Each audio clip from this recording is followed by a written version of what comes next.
Cinemajaw is brought to you by Cards Against Humanity. Guess what? What, Matt? They asked us not to read an ad. Are you kidding me? I'm serious. That is so cool. Dead serious. Wow. Enjoy the show.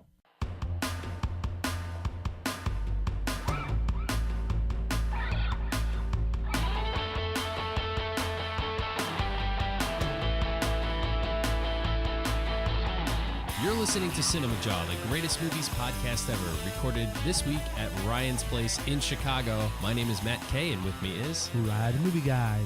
And sitting alongside us, as always, Matt, out of the jaw box, local filmmaker, Eliaz Rodriguez. How's it going, Jawheads? This week on Cinemajaw, Matt, we get ready for the fall movie season as we have our fall movie preview. This is an annual tradition. It is. Each year, we usually do it for the summer and the fall, the two big seasons for movies. Dude, I think this is the 9th time we've done this. Really? Yeah, at least the 8th, right? Wow. Throw it in the jaw box, early jaw box. All How many right. fall movie previews have we done? I'll look it up. Because we are clicking away. This is our 340th episode. Getting close to that 350. It's coming up. Yeah. It is interesting, as we used to joke that the summer movie season was more your season with the big popcorn, and the fall more mine for the Oscar bait. I think that's changing. Yeah, it is. You're coming along a little bit to the fall movie side. I see you getting into the theaters. I mean, yes, maybe that is true. I wasn't even saying that necessarily. You're getting blockbusters in the fall. You are. You know, like movies that would have come out in like June, July, August, and now they're coming out in like November, September, October. Yeah. In fact, that brings us to a poll question. We put this out onto Twitter to the Jawheads just before we got started recording tonight. We asked the Jawheads this simple question. We asked, which fall season blockbuster are you looking forward to the most out of Blade Runner, Justice League, and Thor Ragnarok? Right. So we will have those poll results when we do the Jawbox segment. Sound good? Sounds good. Besides the fall movie preview, we have a whole lot more going on, don't we? Oh, yes, we're going eye for an eye on Mother! There's an exclamation mark, so I gotta say it like that. I noticed that. I was going to do it like Danzig. Mother. Yeah. Well, I might even have Phil throw in some music like later on. Later on, Phil. And we have reviews of It and Eve's Bayou, the movie club pick of the month. Yes. Besides that, Matt, we also are into a new month, September, and we owe the Jawheads a new riddle. September's riddle we have ready to go. We'll also have to pick a winner of August's riddle, and we have a new movie of the month pick. Plus, just last week, Elias took you on in 90s cast movie trivia. That's right. And I beat him again. It's unbelievable. Let the record show Elias came out on top. So we decided to throw a wrench into it. Elias is actually going to take Phil on in movie trivia. Good. This is good. First of all, I our think producer, Phil, let's clarify that. Producer Phil. First of all, it's always fun having Phil talk on the show. And second of all, I'm ready for a little break on the trivia. I'm always in the hot seat week after week. This is good. So for can I you. give the clues this time? Yeah, you could do the clues. All right, great. Make it right, Matt. You like Make it right. Yes. In honor of Mother, with the exclamation point, which stars Jennifer Lawrence and Michelle Pfeiffer. We will be playing Jennifer Lawrence, Michelle Pfeiffer movie trivia. So glad I dodged that bullet. Yeah, there you Phil's go. He's like a deer in headlights over there. It is going to be a jam-packed jaw, is it not, Matt? As always. Yeah. So let's get started with some housekeeping, if you will. Sure. You mentioned we have a review of Eve's Bayou, which is our movie pick of really August, even though we're getting to it a tad bit late here in September. But we want to announce the movie of the month pick. And we saw that another Kingsman is coming out with Colin Firth. Mm-hmm. And I had contested a long time ago a film that I have seen and been dying to revisit that I believe contains Colin Firth's best performance is actually a film called A Single Man. Also stars Julianne Moore. And the great thing is, Matt, it is streaming on Netflix. It's always great. We decided that would be our pick for September, A Single Man, Colin Firth, Julianne Moore, and it's a wonderful pick. And like I said, I want to revisit it, and I want Matt to view it, and I want the Jawheads to see it. So yeah, and we want to hear from you too, Jawhead. So send us tweets and videos and messages, whatever, and let us know what you think of A Single Man. yeah. So there you go. That was our September pick of the month. Now on to the riddle. Very popular segment here, Matt. Before we get to the brand new September riddle, we do have to announce a winner of the August riddle. If you will remind the Jawheads what the August riddle was. The August riddle. I have sang next to Justin Timberlake. In one film, Jason Bateman played my brother. In another, I befriended Ben Stiller. I have killed a legend, but also played a priest. I have appeared in a film in which a boy has special powers for a brief moment, shared an apartment with Greta Gerwig. Who am I? And we did hear from quite a few Jawheads who did answer this one correctly, Matt. One of those being Chris Lee, who seems to write in more and more each month. He wrote us, "Hey guys, you really had me on this one for a while. I had to do some mad research to get the answer. I haven't seen most of these movies, but I think I'm right. The answer for this month is Adam Driver. He sang next to Justin Timberlake in Inside Llewyn Davis, was Jason Bateman's brother in This Is Where I Leave You. He befriended Ben Stiller in While We Were Young. He killed a legend, his father, Han Solo, in Star Wars The Force Awakens, played a priest in Scorsese's Silence, encountered a boy with special powers in Midnight Special, and shared an apartment with Greta Gerwig in Frances Ha." Wow. Thanks for the challenge. He is right. It was Adam Driver. Chris Lee went on to say, also, I really like hearing about your beginnings in this past podcast. I've only listened to you for about a year now, and it's really great to hear background info, like how you all started the whole venture in a pub. Most excellent. A cold brew brought it all together, and when I hear someone crack a cold one during a podcast, I smile and think, these are my kind of people. Aw, thanks, man. Chris. Yeah. That is awesome.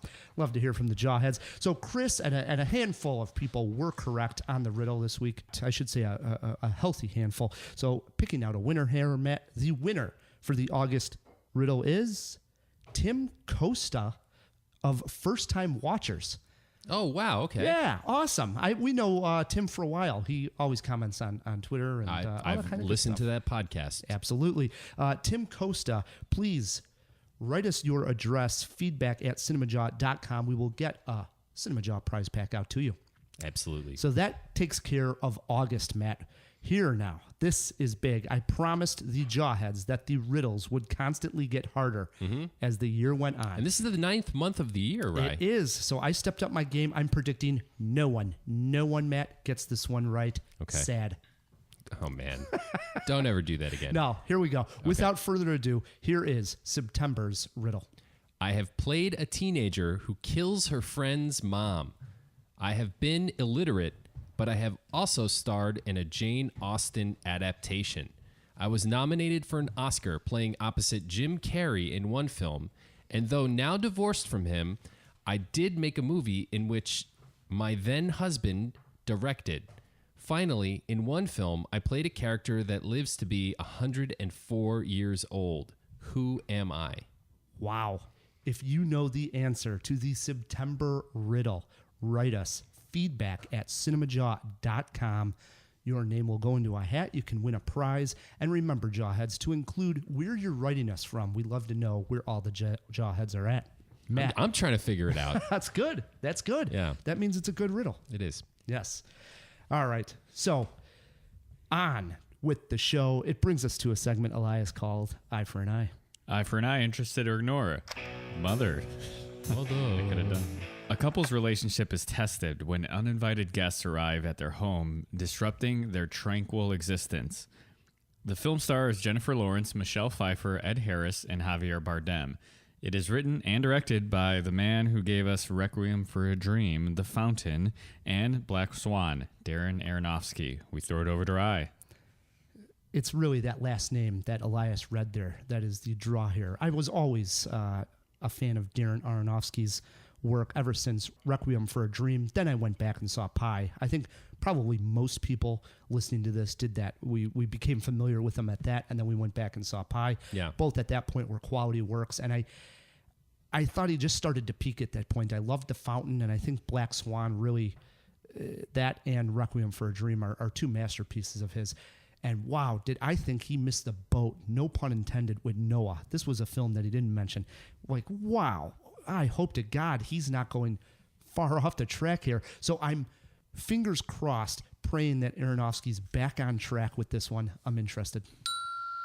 And let's not kid ourselves. Him working with Jennifer Lawrence should be pretty interesting. Yeah, absolutely. So by all of my observations, this looks like a straight up remake of Roman Polanski's Rosemary's Baby.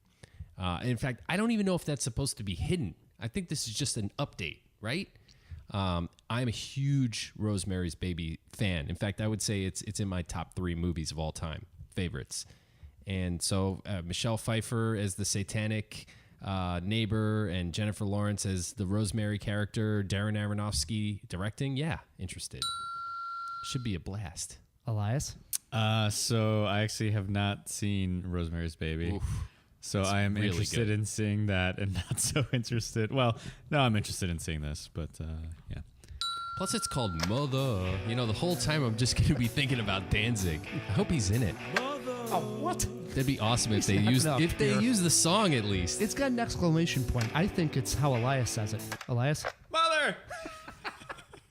I like that version much better. It's going to be good. I was going with Mother. I don't think Shocked. Urgency, huh? Yes, for sure. Yeah, I don't know. Like Mother. There's an Pete's- exclamation point. Yeah. The exclamation point is rather lame. Let's be honest. There's not a ton of titles that have an exclamation point like that at the end of it, you know? Yeah, punctuation is not necessary in a title. Did Clue have one after, or was it a question mark? It didn't It have... may have been a question Throw mark. that in the jaw box. box. It had a question mark, I But believe. that makes sense because Right. it's Clue. Right. But Mother. And you don't say it like Clue. Mother? You just say Clue. Right. Mother. There you go. That's before how, it was that's how I think it the, is. the one you said before was exclamation question mark. Right. I was an excited question. Yeah. Mother? Right. You're right. See, That's a double. it's problematic. Yeah. Interesting. Well, hopefully we'll get a review out to the Jawheads, and maybe there'll be some explanation on why there is this exclamation point. We'll find out. Speaking of new movies, Matt, in literature, Stephen King has been scaring audiences for over 3 decades now, with many of his novels being turned into scary feature films. One of his most beloved books, It, was given a miniseries back in 1990, but now, 27 years later, we have a big screen adaptation. I hit the sewers to have a talk with Pennywise myself. When you're a kid, you think the universe revolves around you. You think that you'll always be protected and cared for. Then, one day, you realize that's not true.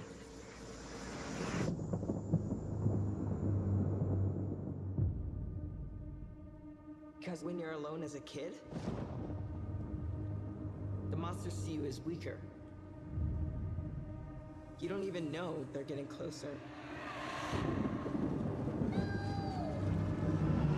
Till it's too late.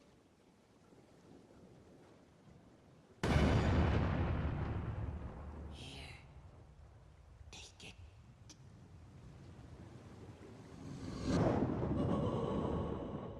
The return of Pennywise, the scariest clown in pop culture, has many people excited and many others filled with fear. Unlike the television miniseries, the new version of It only tells the story of the Losers Club when they are kids. Spoiler alert here, there is going to be a chapter 2. The film is set in a different time than the miniseries as well. The year here is 1988 when we meet Georgie and Bill Benborough. Bill makes his little brother a sailboat out of paper. When he goes to sail it outside, the boat goes down the sewer. It is here where our story begins, as we meet Pennywise for the first time. The film then fast forwards 6 months, and Bill and the rest of his friends, the mentioned Losers Club, are under curfew because children in the town of Derry have been disappearing. They also have to contend with Henry Bowers and his gang of bullies that terrorize them. Slowly, each kid in the Losers Club has their own encounter with Pennywise. Beverly Marsh, the only girl in the group, has a terrifying experience with hair and blood coming out of a drain in her bathroom. This scene is quite telling, as her father later comes into the bathroom to see what the issue is, and he, being an adult, cannot see the blood that is covering the room.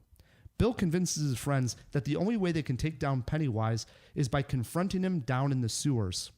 Can the children overcome their fears and send Pennywise away for another 27 years? Or will the psychotic clown have the last laugh? Now, not having read the book, Matt, or seen the miniseries, this was my first introduction to it. I will say it was a fun experience for sure. The first question people ask me is it scary? To which I answer yes and no. In no way, Matt, was it disturbing to me as an adult. I do think it would be the perfect movie for young teens to see and be freaked out. But to me, it was sort of that fun kind of scary movie. I never felt that the kids were in real danger here.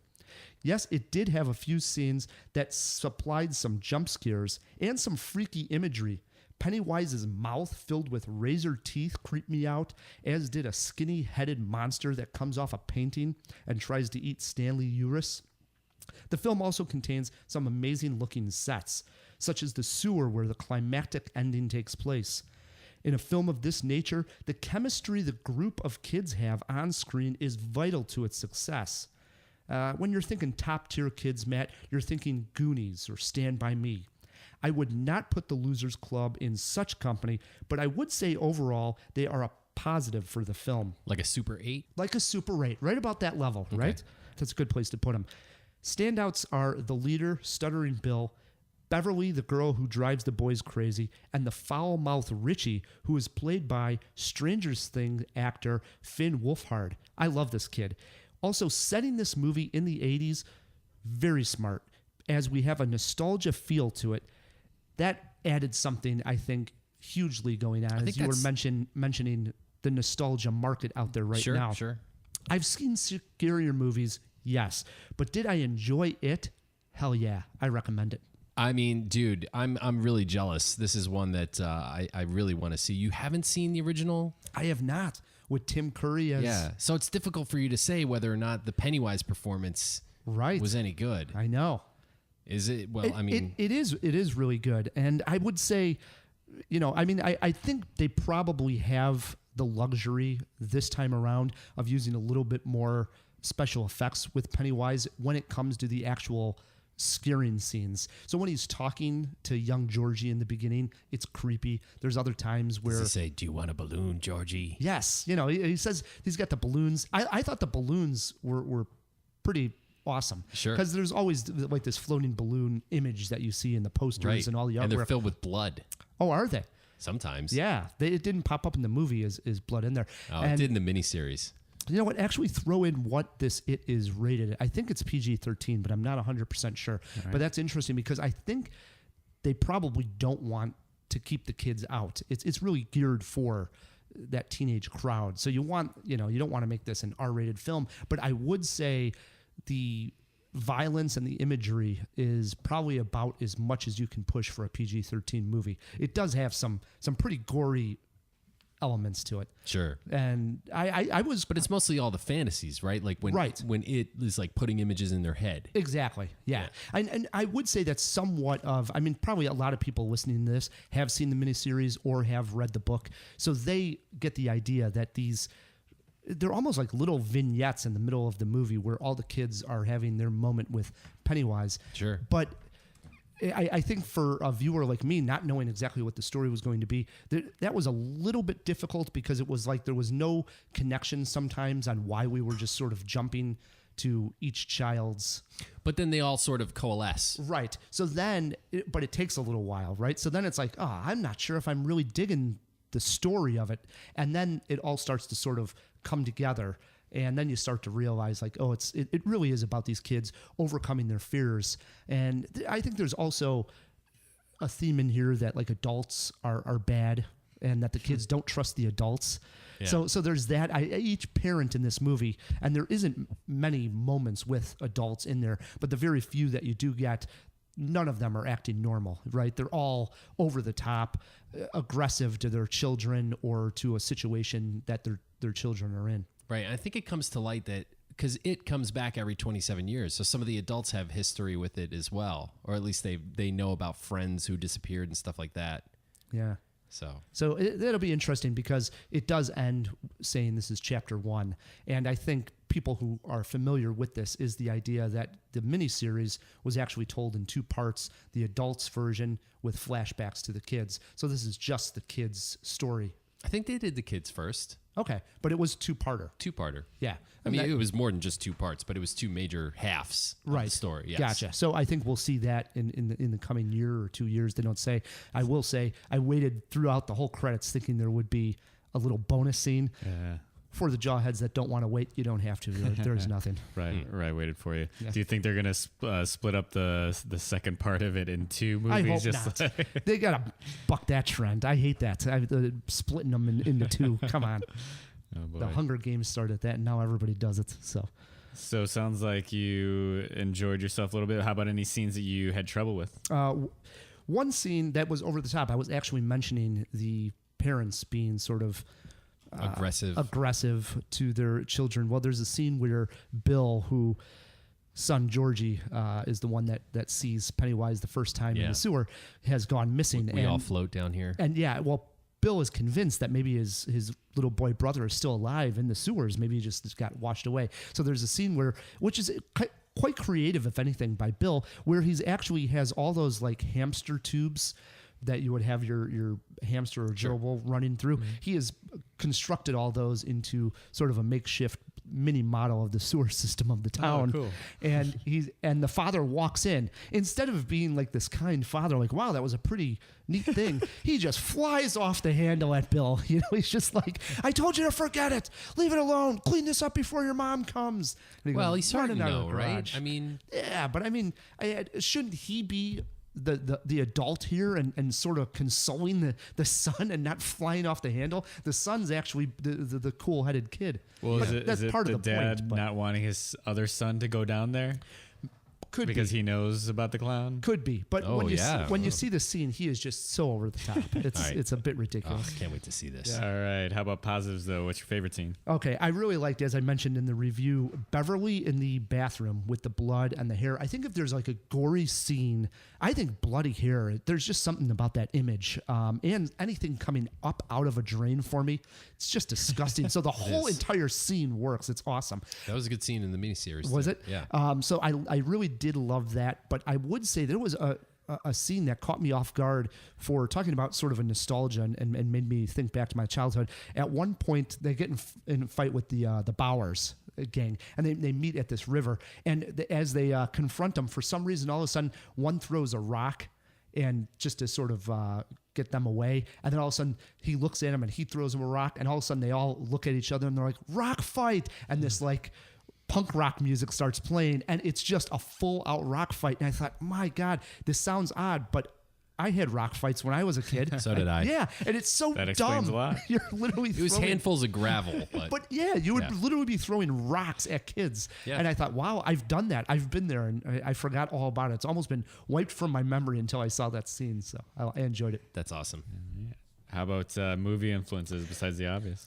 It really is the 2 big ones that I picked up on, which were both mentioned. Stranger Things, and it helps that one of the Stranger Things kids is in this movie. And Super 8, totally, with this nostalgia feel of having the kids on their bikes and a little bit more on that. So good influences. Yep. What do you learn from this movie? I learned that bad parents create bad kids. So, Matt Kay, I'm worried about Parker. No, he's a good kid, and I'm a good dad. I think it has more to do with the other half. Yeah, it could be. Yeah. What would your movie poster quote be? No clowning around. It is worth seeing. Hey. All right. Yeah, you like it? Yeah. And here's a nice little story, a little personal story after coming out of it. And it ends in a thank you. I come out of the movie, and as I mentioned, there's this nostalgia feel. And inside it, there's this moment, again, like we saw sort of in Super 8, where all the kids are riding their bikes around town. They get excited about seeing something at one of their houses, and they all ride to one of their friends' houses, and they just sort of dump the bikes on the lawn and run inside. Later on, they all drop their bikes, and one kid puts his with the kickstand, and it gets a good laugh. So I come out of the theater, and this movie theater, AMC, is in a very dense area, so I never drive down there. So I bike down there myself. Sure. And so I come out, this is the beginning of September, and here in Chicago, there's already just a tad feel of fall. And I got on that bike, the wind was blowing through my hair, and suddenly, Matt, it was like I was going over to Mark Woldarik's house. I had Ghost and Goblins, 8-bit Nintendo cartridge in my backpack, and I wanted to go tell him about the movie I just saw, and hoping awesome. that my dad would maybe go take us to the movie theater again this weekend so he could see it. I for 20 minutes on the ride home, I was 12 years old again. That's and great. Wow. I That is thought, awesome. it's amazing that the movies can still have that magical power over me all these years. So thank you to the movies. Yeah, wow, that was very special. Yeah, it was so then nice. when you parked the bike, did kids throw rocks at you? No. No, but I did park a bike, and there was this cute girl that was right over there too, and I thought, I'm just gonna walk up and kiss her. How'd that go? No, I didn't. No. Nowadays, I wouldn't be doing the podcast anymore. I'd be in jail. So do you have plans to spin the old school miniseries? Yeah, I wouldn't mind checking it out. I think you need to. Yeah, I'm mean, interested. I might even read the book. So Ooh. yeah. Both good ideas. I've Right. never read the book. But I've There seen you go. this. Giving grades to it, solid 3 Jaw movie. It's not perfect by any means, and I don't think it's the kind of again, for people who are looking for a super scary movie, like for me, The Conjuring, it's not going to hit you at the core for an adult. But I think younger people, it might. But I think even adults are really going to get a kick out of some of the scenes, and it's got some laughs in it too. Well, I would say, just to wrap this up, this last bit, a PG-13 rating on a horror film is not the kiss of death, because some of the scariest films I've ever seen were PG-13, including The Ring, and if I'm not mistaken, throw this in the jaw box, but The Blair Witch Project, which was a one-trick pony, but it was scary the first time you saw it, was also PG-13. Could be wrong, but I think it was. I thought you were going to say Seabiscuit. Ooh, terrifying. Wow. Jeez. All right, so 3 Jaws for it. If you've seen it, you agree, you disagree, you got another comment, shoot us a tweet at Cinemajaw. We'll retweet it and get the discussion going. Now, we are going to review Eve's Bayou after the break in lieu of Cinema War. That sound good? Sounds good. So we are going to get on with our fall movie preview. Our rules were this, very simple, Matt. I said movies from now until the end of November. Yep. And I asked Matt, don't just pick the big, obvious movies that all the jawheads know you're going to pick. Try to surprise them with at least one hidden gem in there. That was all I gave you. Yeah, you mentioned that. All right, so you're getting us started, Matt. 5 through 1, some movies that we're excited for the fall and when they're coming out. All right, listen, guys, I'm just going to get this out of the way right off the top. My number 5 pick is Thor Ragnarok. 5? Yeah, it's number 5. Okay. It comes out November 3rd, and I'm just excited to see the Hulk. It looks like they're taking the tone of this movie more towards Guardians of the Galaxy, giving it sort of a comedy edge, which is exactly what I think Thor needed, because it was way too thou art serious for the first 2 entries, and Thor should be silly and fun, and it looks like they're getting to that. But there's cool action. The Hulk is talking now, which is cool. I'm totally stoked for this one. And I think the tone of the movie and where you're coming from is from the director. The director, I can't think of his name off the top of my head, throw it in the jaw box, but he also directed What We Do in Shadows, Yes. that documentary, which we loved and we reviewed here on the show. And he also did The Wilder People. I forget. Hunt for the Wilder People. Yes, Hunt for the Wilder People. So interesting. And Kate Blanchett joins the Marvel universe in this. And I actually am excited for Thor. It's not on my list because I knew obviously you would be talking about it, but For sure. I'm there with you. I do want to check that one out. My number 5, Matt, is a smaller movie starring Frances McDormand that comes out November 10th, so a week after Thor. The name of this movie, it's an odd title. It is entitled 3 Billboards Outside Ebbing, Missouri. And as I mentioned, Frances McDormand is in this, also Woody Harrelson. And what's really interesting, what draws me to this project, is the director, who is Martin McDonagh. His previous films are In Bruges and 7 Psychopaths. Oh, yeah, you're a huge fan. Love this guy's writing. Very unique, very little bit of Coen Brothers to him. Here's the synopsis, Matt. After a 50-year-old woman's, Frances McDormand's, daughter is murdered, she confronts the police, Woody Harrelson and Sam Rockwell, I love Rockwell as well, in her town, using billboards on the outskirts of town to begin a smear campaign on the cops for not doing their job. And there it begins. Seen the Sounds trailer. awesome. I'm in. Love all the actors. Love the director. I'm excited. Speaking of awesome directors, at number 4, I have one of the best directors of all time. Has directed some of my favorite movies. One of the best visual directors, Guillermo del Toro. His new film is The Shape of Water. And wait, you did say no December, but this is right like the first week. So We'll give it to you. give me a slight cheat there. And I consider this a fall movie. It looks like it's going to be kind of a creeper. I don't know. I'm interested. Love the guy. How could you not? Yeah. Pan's Labyrinth alone, and Pacific Rim, everything he's done. Anytime Guillermo del Toro's name is attached to a project, I'm interested. Yeah, I can't think of it. The last movie that he made, it was throw it in the jaw box. Pan's Labyrinth? No, it wasn't. No, I saw it and I reviewed it here on the show, and I wasn't. Crimson Peak? Yes, there we go. Crimson Peak. going away from He answered it for you already. Yeah, I wasn't, over the moon on Crimson Peak, but I even love that. The style of this guy is worth checking out. So. Oh, God, yeah. Nice pick.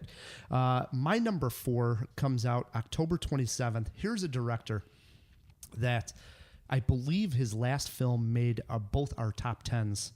That film in question was called The Lobster. My number 4 pick is Killing of a Sacred Deer. And the director here is Yorgos Lanthimos. He did Lobster with Colin Farrell, and he also did Dogtooth. And again, teaming up with Colin Farrell here, it is about a prominent surgeon adopts a teenager into his family, but as the teen's actions grow increasingly sinister, the doctor is forced to make a terrible decision. Ooh. And in the hands of this guy, the absurd is on full display. So I love everything this guy's been doing. What a voice. Agreed, man. And after a crappy summer season, I don't think I'm going to have any arguments on that. This 2017 summer movie season sucked with a very few exceptions. I do agree. We didn't do like a report card like we do sometimes. I thought the tail end of the summer was just brutal. Oh, terrible. Like the last 3 weeks, it's just been nothing. It's a big drought. I've been looking forward to. Glad to hear it was good. But there are some names this fall that are huge names. And Richard Linklater is among them. Last Flag Flying comes out November 3rd. And, I mean, this is the guy that gave us Boyhood, Everybody Wants Some. God, what else has he done? Yeah, the Amazing Before stuff. series, Before Midnight. Right.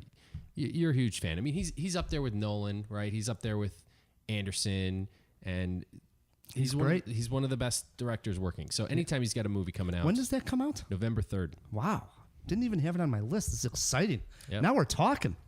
My number 3 is a film that we mentioned a little while ago as we talked about this being hopefully maybe Gary Oldman's Oscar role. He is going to play Winston Churchill Oh, yes. in a film entitled The Darkest Hour. This is going to be directed by Joe Wright, who has done Atonement, among other things. It comes out November 22nd. As I mentioned, Gary Oldman plays Winston Churchill, and the story it surrounds is Winston Churchill must face one of his most turbulent and defining trials, exploring a negotiated peace treaty with Nazi Germany. We shall never surrender. And this was at a time which I think this is going to be a really nice companion piece with Dunkirk, because obviously you hear that wonderful speech at the end that Churchill gave. We hear it through a guy reading it in the newspaper on the train. But that is the best part of the movie when it ended. come on, Piece of you crap. can't say that. No, you can't say it's a piece of crap. It's- You lose all credibility if you say it's a piece of crap. You know what? It might as well be a Harry Potter painting that you hang on the wall that moves around, because it has about that much What are you story. talking about? There's no story to. God. Okay, we're not going to get into probably Dunkirk. still at this again. point the best Hey, movie out there. I'm not alone on this. All right, listen. So It probably is. That's how weak of a year it's been. and you're saying it's a piece of crap. It is. Jesus. Listen. Oh my God. What the It's hell a am I doing very here? pretty What am I piece of doing crap. here? It's What like am I doing? if you poop Oh my God. gold. That's what he did. He pooped gold, but it's still poop. You're a goof. It's golden poop. No. All right. So anyway, so Winston Churchill in this, I think, is a nice companion piece with Dunkirk, because I remember looking this up, thinking about what a moment this was. We almost had England surrendering to Nazi Germany, and whew, That was crazy. Yeah, would have changed the world. We got to do the list here. We may have done this recently, but I mean, Gary Oldman at this point is just insane. He's played Beethoven, Dracula, Sid Vicious, Commissioner Gordon, and now he's Churchill. I mean, this guy's unbelievable. Unreal. How does he have a Best Actor No. Oscar? Nuts. Hopefully. Nuts. Even the Tinker Tailor Soldier Spy. He Awesome. was phenomenal in everything. I agree. Oh, The Professional. My God. I love him in The Professional. Love me some Oldman. That brings us around to my number 2. And I guess this is my hidden gem, dude. I mean, maybe it's not too hidden because Matt Damon is in it. George Clooney's directing it. But I don't know. I mean, I guess it's on everyone's radar because of those 2 stars. But it's weird. Suburbicon. It's weird because it doesn't necessarily fit neatly into any one genre. So, and with names like that attached, I'm always interested. So, there you go. Watched the trailer the other night, and it does remind me maybe the tone of a Coen Brothers film. Well, the script, right? Oh, it is by the Coen Brothers, is it not? Okay. Yes. Interesting. Yeah, and you got George Clooney directing it. Oscar Isaac, Julianne Moore, and yeah, Joel and Ethan Coen wrote it with George Clooney. Should be pretty interesting. And Clooney's worked with the Coen Brothers quite a bit. So he's got their sort of, their lines down. So I think he can probably, if someone's going to adapt a screenplay by the Coen Brothers, even though he helped write it, let's see what Clooney can do with it. So interested. Yeah, this is good. My number 2, Matt, Julianne Moore. You just mentioned her, did you not? She's got another movie coming out. This one with Michelle Williams comes out October 20th. The movie is entitled Wonderstruck. And this is based on a novel by the same name. It's by the director Todd Haynes, who gave us Far From Heaven and Carol. Love both those films. And the film basically is 2 people's stories in New York in different eras. Ben and Rose are children from 2 different eras who secretly wish that their lives were different. And if you see the trailer, it looks like a flashback between a black and white film and a color film, and they're both sort of exploring some same parts of New York. I don't really know much more than that, and I've heard about the book way before the movie, and I remember being never intrigued. heard about this at all. And so I'm excited for Wonderstruck. And Julianne Moore coming off an Oscar. So. Hey, absolutely. Speaking of stars. All right. This is your number 1. This is my This is number what 1. you're most excited for. Yes. Fall movie. Yeah. And it isn't Thor. It isn't Thor. It's Justice League? It's not Justice League. What, Hell no. What possibly could it be? Is there another Spider-Man movie already? No, and it's funny because I'm just going to go ahead and spoil it. We were already talking about it. It's Mother! Is it really? Yeah, man. Wow. Pardon my French. I mean, it's Darren Aronofsky doing Roman Polanski. How could you not be interested in that? This is what your number 1 is. Rosemary's Baby redone. Wow. I told you it's one of my favorite movies. Yeah. Am I 100% confident it's going to be good? No. I think I know Matt better than Matt knows Matt. There's no way he's more excited for Mother than he is Thor. It's just because it comes out in a couple of weeks, so you're super excited right now. But overall, you're more excited for Thor. Yeah, maybe. Oh boy. No, I am. Listen, Rosemary's Baby is higher than any superhero movie in my book. Any superhero movie. I love that movie. And in all honesty, I might have picked a different film at number 1, but I got a feeling you might have it there. All right, and I'm pretty pumped for this one. My number 1, I think it's a slam dunk, and I actually probably was a little worried when I heard that they were remaking a sequel to a classic film that I was such a fan of. Of course, I'm speaking of Blade Runner 2049. Yes. Comes out October 6th. We have Ryan Gosling and Harrison Ford in the role. And to get things more exciting, and Adam Driver's going to run up and stab him with a lightsaber right in the middle. Is the director of the film. And I think this is why I'm more confident in this sequel than I was when I first heard that they were going to make a sequel to Blade Runner. I thought, no, don't ruin this. But then the director is Denis Villeneuve, however you say it. What the guest we had on who worked with him on Arrival said it so eloquently, because Denise. Well, he's also Denis French. Villeneuve, yeah. I had called him Denis Villeneuve. It's one of those French names that's so difficult on my tongue. Yes. But yes, he has done movies like Arrival and Enemy. I'm just pumped to see all the stuff that this guy does. Oh, man, And yeah. so a sequel to Blade Runner, and I think they have the tone and all the art direction that we're speaking of in this Right. one. That was So- Meinert Hansen we were speaking to. And here's the thing about Blade Runner. So it's what, 25, 30 years since the original Blade Well, it Runner? came out in 82. Oh, wow. So like 30 years. And aesthetically, just as far as like a design perspective, we are still pulling influence from that movie. Right. Like it was so far ahead of its time. It was unbelievable. And so they have a really tall order to fill.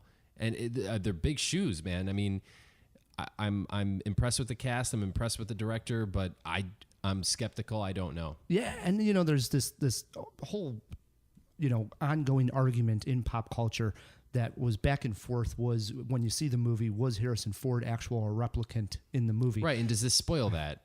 But constantly, Ridley Scott has come out and said, yes, he was a replicant. Stop arguing. There's no arguing going on. He was a replicant. Even though Harrison Ford has said when he read the script and he was making the movie, he made it that he was not a replicant, or at least that's how he was acting it. And ultimately, it's Which up is to the better viewer. Yeah, exactly. To pretend more that he's not a replicant. Yeah, It works. I agree. So It's not even up to the director. You can talk about the vision all day, but really, it's about what you take away from the movie as a viewer. and another exciting element about this is it's an excuse to go back and watch Blade Runner right before the sequel, because I think this is going to be one of those that if you do that, you watch the original and then you go see Blade Runner 2049. I think that back-to-back viewing experience is going to be something special. You think it's going to be any good? I mean, do you think it's going to be My a number Fury one, Road? I'm most excited. I'm most excited for it. I'm stoked for it too, but I'm worried. So you say watch the original. Are you talking with the voiceover or without? Well, again, I have the director's cut. I don't know how many different cuts are I there. Yeah, throw it in the but- Dropbox. I think there's like 19. But from what I understand, the best one to watch, and for the Jawheads out there, if you haven't seen it, from what I hear, what Ridley Scott has recommended and other people have recommended is Final Cut. Okay. So Final Cut, watch that one and take away if he's a replicant or not yourself, and then go see Blade Runner 2049. And maybe Ryan Gosling's a replicant. Maybe he is. Yeah, maybe we're all replicants. Maybe he's Harrison Ford. Yeah, we should throw it out to Pfil and Elias to see if they have a movie that they're most excited about coming out in fall. We'll start it off with Pfil because I think I already know his answer. I got to draw that coming too. Yeah, everybody knows what this is. Okay. Phil, take it away. I don't even. Yeah, it's Coco. It could have counted down 3, 2, 1. Actually, I was thinking Lego Ninjago. really? Maybe. I don't know. Why No, not? absolutely They've not. made some It's- brilliant films. No, I think that the Lego films are fine. They're not. They do, but anyways, yeah, it's definitely Coco. The concept art that Pixar's released, and even like the Pixar on Instagram like a week ago released a tour with the same breed of dog that they put into Coco, and it's just like it's set up to be really good. I think it'll. I think the Day of the Dead imagery is also really nice, and I'm amazed it was on neither of your lists. Probably because you were saving it for me. Yeah, honorable mention for me, and I thought to myself, I wanted to open this up to these guys. I know I don't want to steal Phil's big pick, No. so we might as well just let him talk about Coco. But Been talking about it since January. Yeah, there's no exclamation point on Coco. It's not Coco. No, yeah, just Coco. Just Coco. Elias, do you got something that you're most excited for? Yeah, so I'm also going to go with Blade Runner. And I watched the original one just actually a couple years ago. So I don't know. I feel like I should have watched that earlier in life, and I probably would have appreciated it more. But I did like it. So I feel like this one, it looks like it could be, especially with Ryan Gosling, really, really great for me to enjoy that kind of neo-noir look and feel nowadays. Yeah, hey, there you go. And but close second is Suburbicon. I love George Clooney when he directed. We need to throw this in the Dropbox. The Sam Rockwell. Dangerous. Yes, Confessions of a Dangerous Mind. Yep. Yes, that movie was amazing. So I think he's underrated as a director. Yeah. I really do.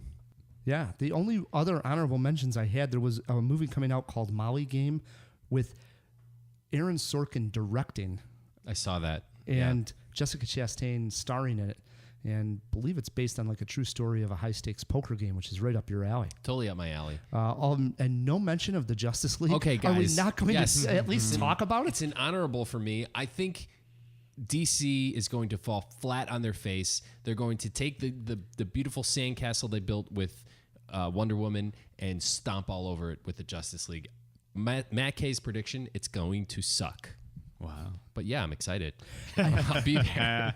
I can't wait. I will say right before it, a lot of these early screenings, they don't have previews, but same studio here, so they were giving us a Justice League preview before the screening, and it was pretty heavy. This particular one I saw on Wonder Woman, because I think they're trying to capitalize on this at this point. So they're like, oh man, we got a good thing going.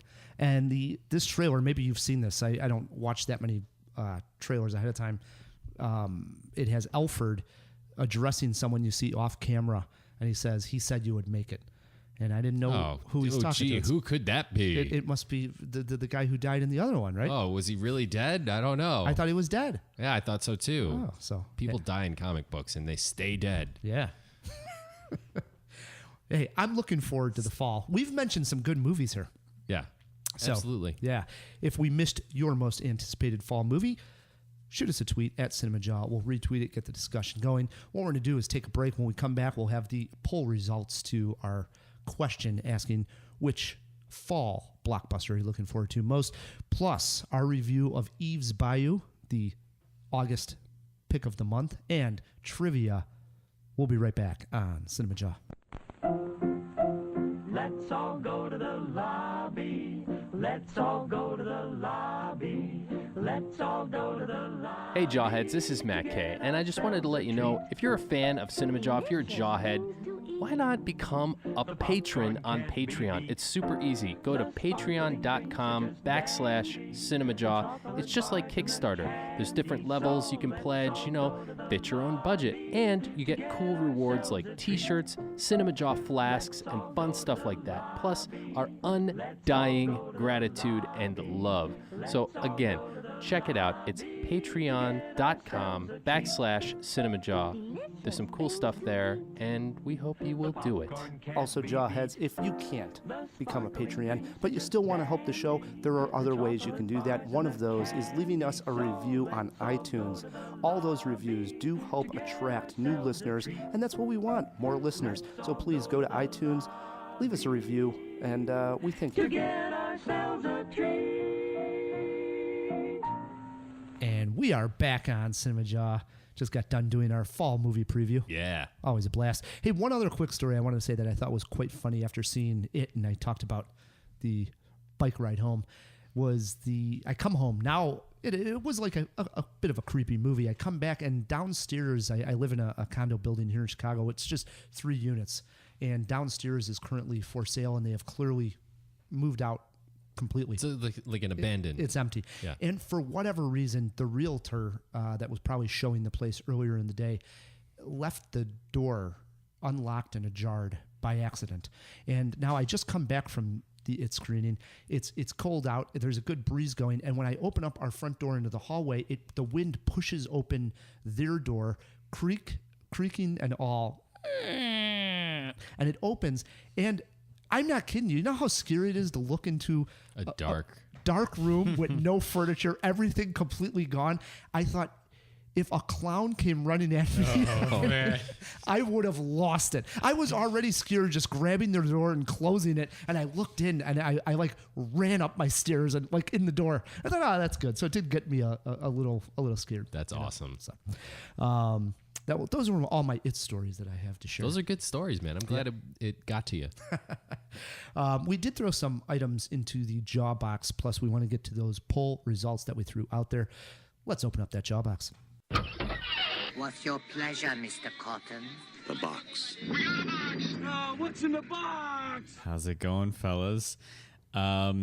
Yeah, it's weird not being in that new studio that we've been hanging out, right? Yeah. Had a scheduling conflict, but we'll be back there next week. Yeah. We should tell the story here. I'm sitting here in a full tuxedo. Yes. Yeah, look, you're looking swanky. I know. Well, I don't know. Well, you're looking like Penn. Yeah. Penn Jillette. I Vincent Vega, maybe, with the ponytail. Maybe. All right, we'll take a picture. Let the jawheads decide. All right. Well, let's just jump into these questions. How many fall preview episodes have we had? We have had 6. This is our lucky number 7. 7? Wow. Yeah, but I think that we must have skipped a year or two. I think early on, especially. I think when we just Yeah. started in the fall, so I doubt we did a fall movie preview. Right. then, It looked so like you it figure- started definitely after episode 50. There you go. Yeah, So it's probably a year in or Yeah, so. exactly. Interesting. But I have to give a shout out to the website search engine, Cinemajaw.com, because it made it really easy. Right? Yeah. It brought a lot of results, but the ones that I needed were right up top. See? Let's see. Was there a question mark in the Clue movie title? There actually wasn't. It's just Clue. So this might be the new trend. Yeah. Putting some punctuation in your title. There is a thing with bands that you need to have some sort of searchability to it. So maybe that's part of it, you know? Like you spell like always with or even the movie The Witch, you know, with 2 V's instead of the W. Yeah, the Vavitch, as Canfield said. Yep. Let's see here. Was it rated R? It was. Oh. So no blood and balloons, but they have blood and hair. Yeah. Yeah. So the current. Yeah, the current one. Yeah. It is rated R. Okay. I mean, there are some severed limbs and some gore. So that's why I kept thinking, like, I was thinking to myself watching the movie, I wasn't positive if it was PG-13 or R. Everything blends to me. I don't care what anything's These rated days because I don't have kids, so I don't care. Superhero movies are rated R. It's meaning less and less, you know? Right. I could see you, Uncle Rye, bringing Parker to the movie theater. Give him a little sip of the whiskey. Oh, Parker would be so scared to see this. Oh, he'd be terrified. But I remember seeing Nightmare on Elm Street when I was like 9, you know? Yeah, right. Yeah. So I think, standards have changed. He's going to be 10. He's 9. Huh? There you go. Was the Blair Witch PG-13? That was also R. No R-rated. kidding. Yeah, the Blair Witch Project, yeah. Should have figured Matt was wrong. Why? I mean, off the From top of my head, I would have swearing? thought more than likely Matt's wrong. Right? Yeah. Nothing happens in that movie. Oh. Just people walking around in the woods. Oh. I guess they swear a bit. What's Seabiscuit rated? See, that's a good, wholesome movie. Can you look that up really quick? Yes, real quick. Yeah. Instant jaw box. Speak amongst X. yourself. Yeah, I mean, NC-17. no, I would think PG for Seabiscuit. I gotta tell you, Rye has the worst internet connection. This is the slowest possible thing. I could go outside and shout out, does somebody know what Seabiscuit was rated? And I would find out sooner. I baked cookies for the Jaw He team. did. He baked cookies, you. guys. Those were great. It was PG-13. PG-13. Nice, wholesome movie. Yeah. Yes. Yeah. Were those all the questions? Let's see. There are 2 more. So Thor Ragnarok, who's the director, you listed his movies before. That is Taika Waititi. Yeah, Waititi. Yes, I love that guy. So Yeah. it's going to be interesting to see what he does with Thor. And how many Blade Runner cuts are there? So the Wikipedia kind of breaks it down with the even pre-theatrical, like test audience cuts, but it said there's 8. Wow. Yeah. That's insane. And then there's a whole nother list of which like DVD director extended cuts, like box sets versions there were, and that was like 7. So it's, you know, just Could be around as many there. as 16 or something. Well, And some are just different if they have a voiceover or a particular dream in the movie. It really comes down to this one sequence in the Right. movie. Does it have it? Does it have both? Does it have one of them? And that's all your different cuts for the most part. So it's minor stuff, but it does change the narrative a little bit. The voiceover is pretty... It is. Right. That's the whole noir thing. Like, Yes. Yeah. So and interesting. you guys like it with or without? I forget which one I saw when I saw it recently. As I have the one with the voiceover. Well, in all honesty, I've only seen the one with the voiceover. I've never seen the one without. Is that director's cut? No, I have the director's cut that has the voiceover. I have no idea. Jeez. There's one without the voiceover, and I thought Now that I'm was confused. Yeah. That's the one that you didn't see. No, I saw the one which I believe is the original with the voiceover. That was how it was released with the neo noir sort of, you know, like Yeah, right. typical Got it. noir voiceover. Yeah. Yeah, so maybe I saw it without the voiceover, the director's cut. Now that you're saying wondering. it. Yeah, Maybe. I think so. Yeah. All right. Well, Boy, my head's spinning. You know what? I kind of want to watch them both again. yeah, watch them side by side. Yeah, maybe. Maybe we'll have a whole Blade Runner party over here sometime. You got the soundtrack on vinyl. I do. Spin it. All right. So that was it for the questions, but we did throw out that question onto Twitter for the Jawheads. Which fall season blockbuster are you looking forward to the most? And let's see, coming in at 3rd place was with 29%, the Justice League. Wow. 29%. So already this is a very even close divide. Yeah. Sure. With 2nd place with 33% was Blade Runner 2049. Oh, damn it. That got my Yeah. vote. I voted Blade Runner. And so, Ragnarok. yes, 38%. Ooh. It was tight. Yep. Yeah. That is really tight. Yeah. And it is still ongoing because we threw it out right before. So Yeah. Wait, what did we all vote for? We all voted I voted for Blade Runner. Same here. I voted for Blade Runner. If we didn't, we didn't have such an influence, I guess. I guess not. Damn it. Phil, were you stuffing the Thor Ragnarok ballot? He voted other. I actually don't have a Twitter, but if I was gonna vote, I definitely would have picked Thor Ragnarok because I've never seen the original Blade Runner. So Got it. Maybe it was the Russians. Who Yeah. knows? Who knows? All right. Was that everything? That's all. Get back in that jaw box. We'll do. Matt, instead of Cinema War this week, we have our Cinemajaw movie of the month pick of August. Yes, Eve's Bayou. Eve's Bayou is a film that Roger Ebert, the great Roger Ebert, called the best of 1997, a year that saw Boogie Nights, Good Will Hunting, and Titanic. Could it be that Sam Jackson somehow slipped through the cracks and has a hidden gem that was the best of that decade? I sat down in front of Amazon Prime to find out. Memory is a selection of images, some elusive, others printed indelibly on the brain. Daddy loves you so much. I know. We'll dance at every party. Each image is like a thread, each thread woven together to make a tapestry of intricate texture. When I first met Louis, I said to myself, he's a healer. He'll take care of me. Do you still love her? Men fought each other for the privilege of speaking her name. And the tapestry tells a story. And to find out he's just a man. You're in trouble. They're really mad. Who, them? They always mad. No. The answer... That's it. Just moving on. The end.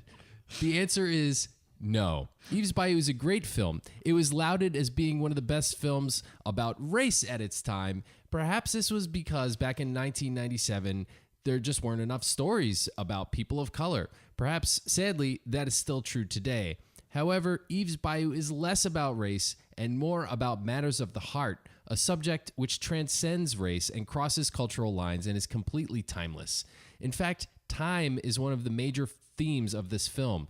Time, memory, and perception. In the movie, Eve is a little girl who tells us right in the beginning, and I'm talking over the opening credits of the film, that she kills her father. What unfolds is the story of an affluent African-American family living in a rural Louisiana bayou. They're supposedly descended from some pretty important people, which doesn't really tie into the plot too much. Eve's dad, played by Sam Jackson, is the local doctor. He's a handsome and successful man who's also a bit of a womanizer.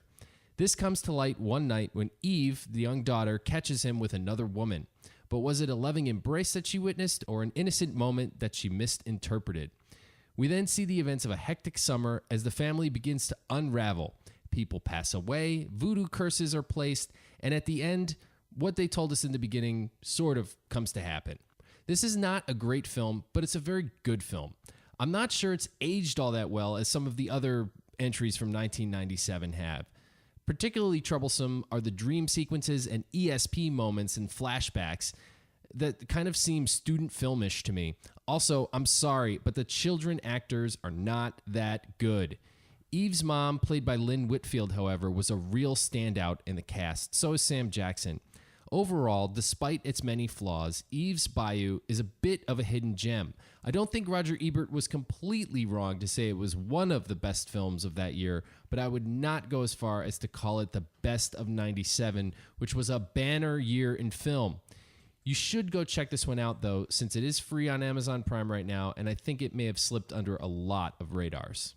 Yeah, you've mentioned, you hit a lot of the highlights there. I do like that the film is based on a lot of memory and perception from Eve's point of view. This is right up your alley because it's kind of got some ambiguity. Right, and I love that, and it was. But I agree with you also that this was not necessarily the best film in 1997. Highlights for me, because I really did like the film, the perspective the film is told through, and that is young Eve at an age where she is seeing that there's both good and bad in the world, and even sometimes a gray area, right? Sure. There's a moment where you don't know who's right, who's wrong, or is it just something that is right?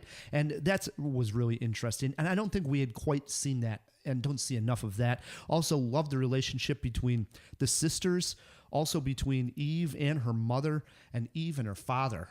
It was interesting to see. Even the aunt is and really the good. Aunt, you're right. Exactly. The difference between Eve's relationships, right, was rather interesting.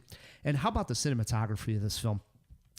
I love when the South is romanticized with picturesque scenery, and it sure is here. I myself would have liked actually the voodoo element to be heightened Explored a little bit more. a little better. Yes, because I thought reading the synopsis going into the film that the voodoo was going to be a little bit more prominent, and at least the scenes where the voodoo is taking place, and there is voodoo going on. Maybe some believe that maybe this was coincidence and the voodoo didn't happen. That wasn't the way I viewed the film. You believed in? I believed in the. So this is like a magical realism film to you, or something? To me, yes. Interesting. That was my perspective on it. What's funny is how they so leave it open, because even the characters, even the ones who are supposedly psychic in the film, they don't fully believe it. They don't. They like admit how it's bullshit. Like, you know, like she's not going to sue me. That line. Yep. And you mentioned that Eve gives one of this great line. She says that she killed her father. The actual opening line, I think it's one of the better opening lines I've heard in a movie. It opens with this: "I was 10 years old when I killed my father." And talk about not drawing you in right away. I was like, all right, we're in for a ride. This is going to be pretty good if a 10-year-old killed her father. Yeah, let's explore this. And it was interesting. You think that Eve, the actress, didn't pull it off? Not at all. Oh, I disagree big time. Really? Yeah, I loved her. I think she was very natural. It almost seemed like she wasn't acting.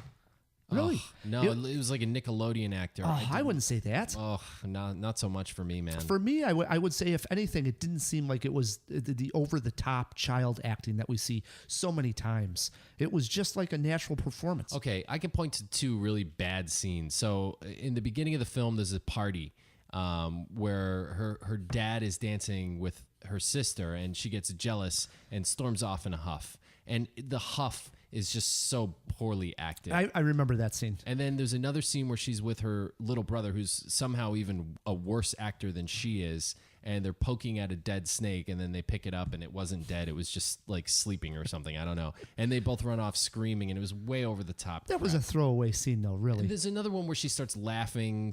Ugh, terrible. I wouldn't say that. I thought Eve was fine. I actually enjoyed her performance.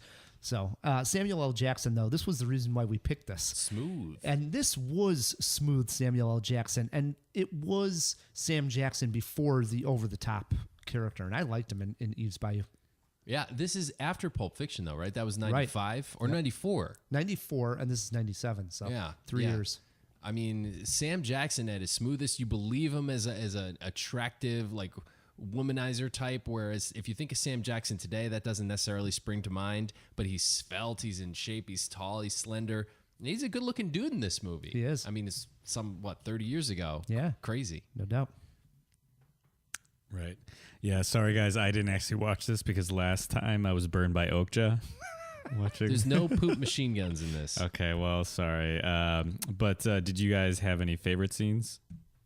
My favorite scene, I mentioned how I didn't care for the flashbacks. That is true of all but one.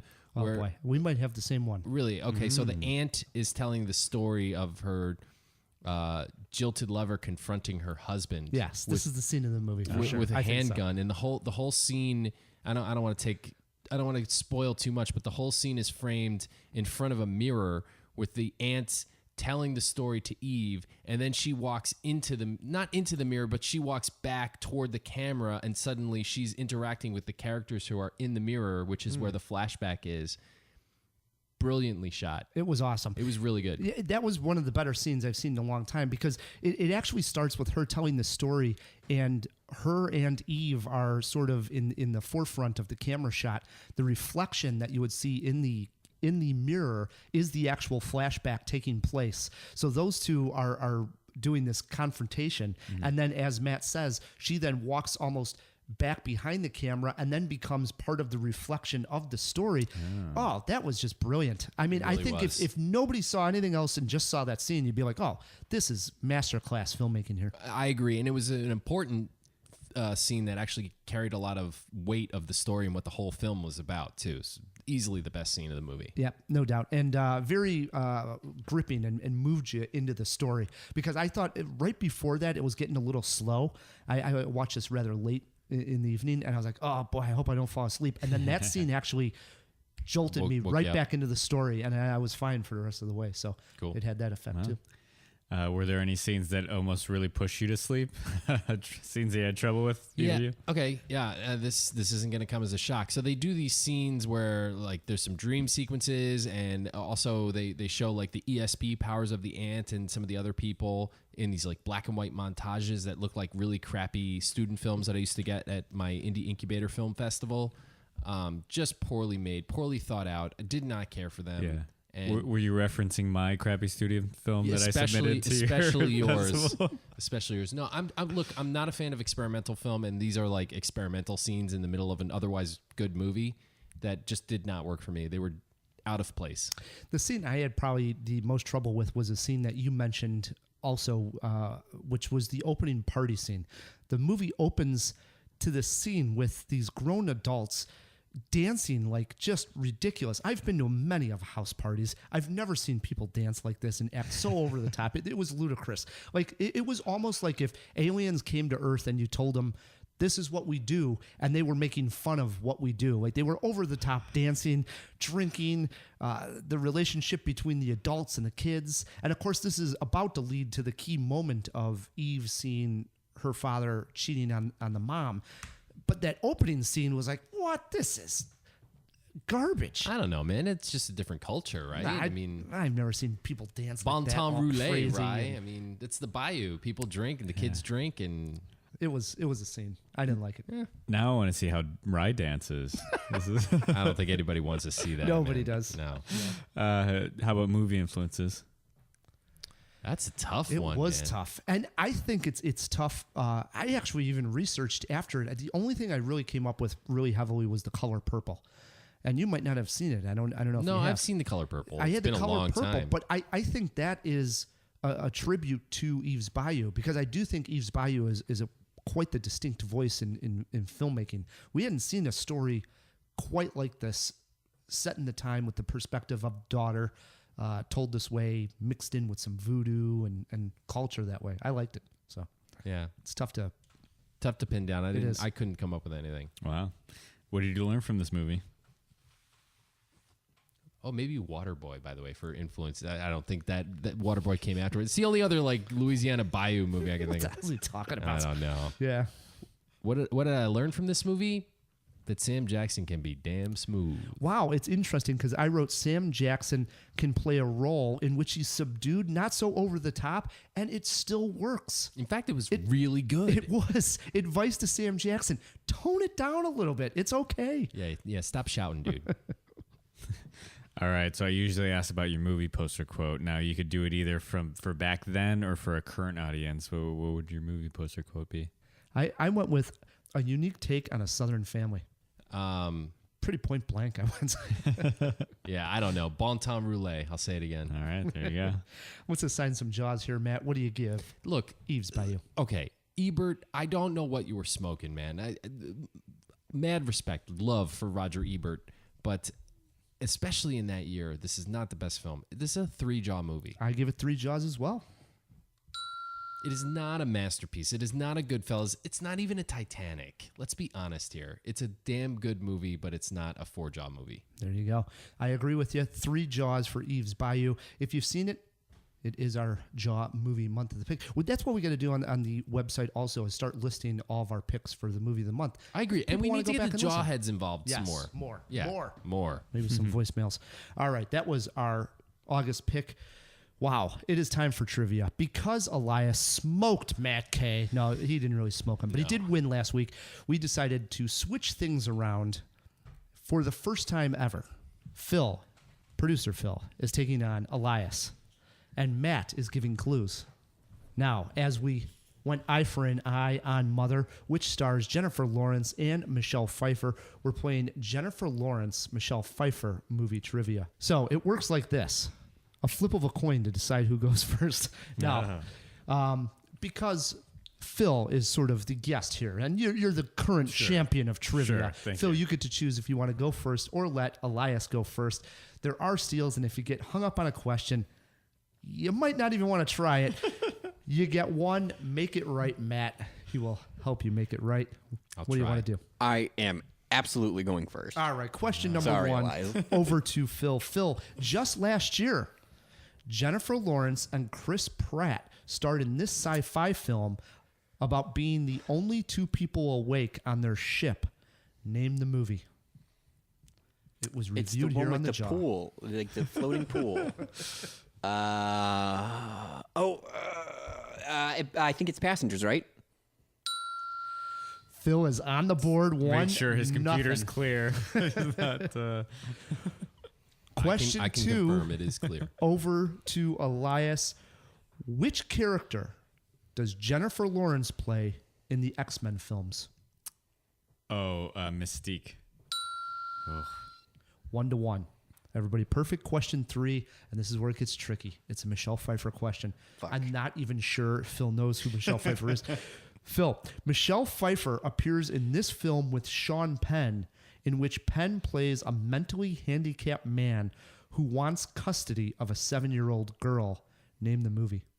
Okay. I actually think I know this one. I think that's I Am Sam with Dakota Fanning also. Oh boy! No bonus would not points. have gotten that one. No bonus points for naming Dakota Fanning, but he is correct. Have no idea what Michelle Pfeiffer did in that movie. To be clear. 2-1, Phil. Question 4 over to Elias.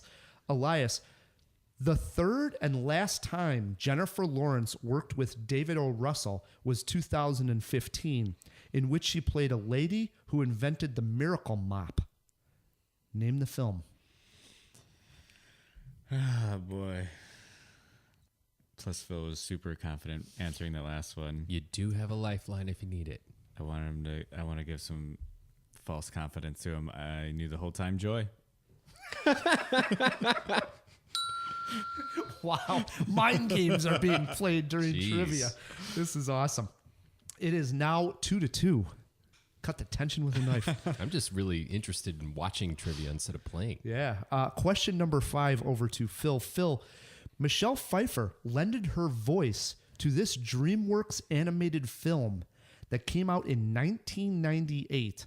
It also had voices by Val Kilmer, Ralph Fiennes, and Sandra Bullock.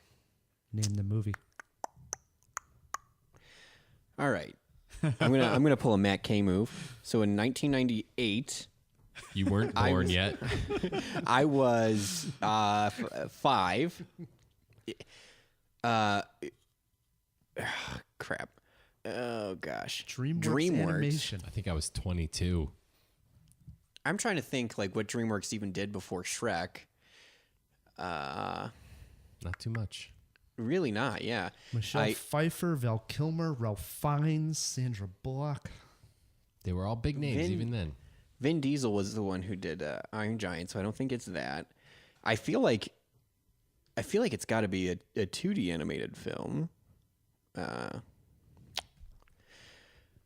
I have no idea. Let's the lifeline is Matt K. All right, yeah. Let's make it happen, Matt. That's a good idea. Make it right, Matt. Not sure about that. All right. With an exclamation point. Yes. Make it right, Matt. Can I get a question mark? Make it right, Matt? To express like my lack of trust in you. Make it right, Matt. All right, here we go. Ready? Takes place on the continent of Africa.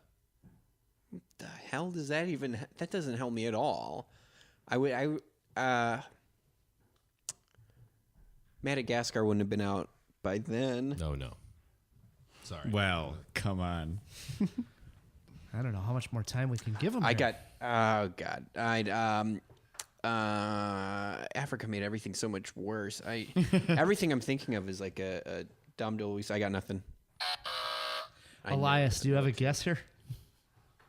I will say I also have nothing that is genuine. And Africa didn't like is it Egypt themed? Damn it! Wow, now Phil knows. Damn it! Damn it! And I have no idea. Uh-oh. And now Phil knows. Oh wow! It all comes around. Wait a second. I'm like seeing the pictures now. They're starting to come to my head. I would have written a different clue here, Rye. Oh man. Dang. It's not going to come to me. But although I'm seeing like images, I will just say, because it's the only thing I'm thinking about, Cleopatra. What is it? Prince of Egypt. It was Prince of Egypt. Wow. Yeah. Hey, it's still 2-2 after that one. That was a tough one. Animation question in there. Huh? Wow, yeah, I thought Phil definitely would have. Sure. No. Question 6 now over to Elias. Elias, in 1982, Michelle Pfeiffer appeared in this musical that had songs titled Cool Rider, Back to School Again, Do It for Our Country, and We'll Be Together.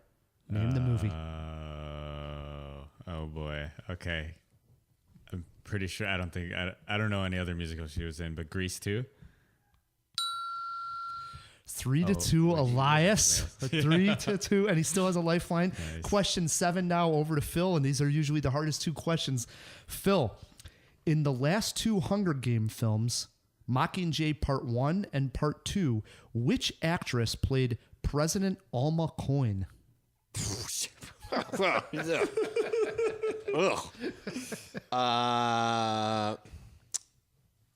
President Alma Coin. Dude, I have no idea. Who's the like the lady from Zack and Mary Make a Porno and stuff? That's my only guess because I know she's in those films. What the hell is her name? Wait, so it wouldn't be Jennifer Lawrence or Michelle Pfeiffer because one. Okay, you're right. Jennifer Lawrence is in the Hunger Games films. Yeah, that's a little hint, but not really. Oh, Elizabeth Banks, isn't that her name?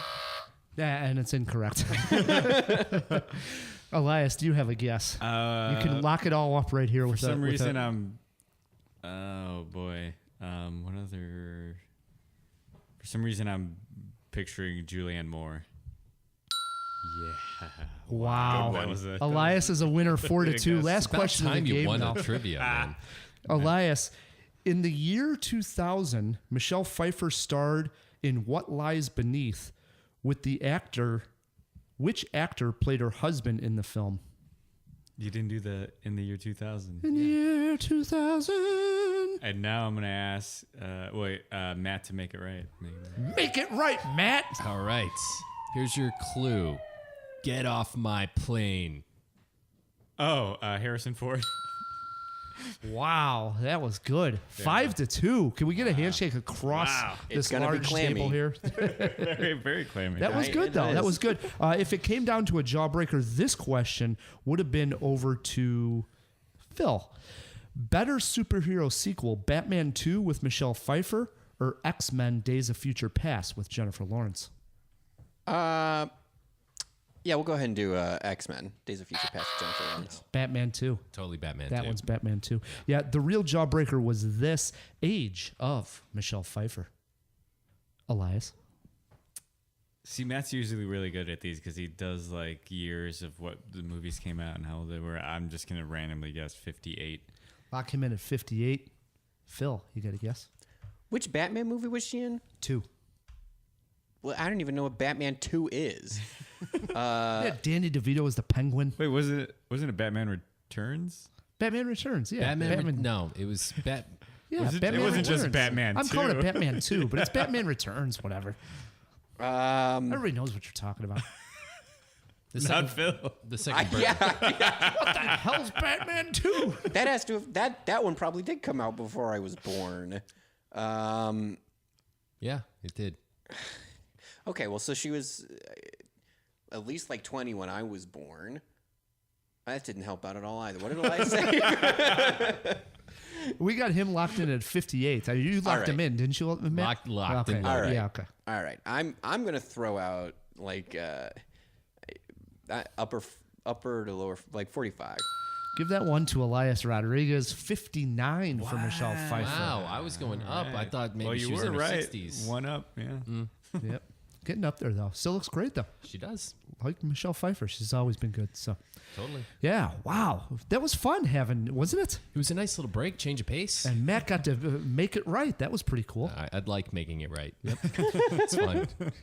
Before we blow out of here, we did promise the Jawheads, as we do every time we announce a riddle, to reread the riddle as a reminder to them to write us if you think you know the September riddle. Matt, one more time with it. I have played a teenager who kills her friend's mom. I have been illiterate, but I have also starred in a Jane Austen adaptation. I was nominated for an Oscar playing opposite Jim Carrey in one film, and though now divorced from him, I did make a movie which my then husband directed. Finally, in one film, I played a character that lives to be 104 years old. Who am I?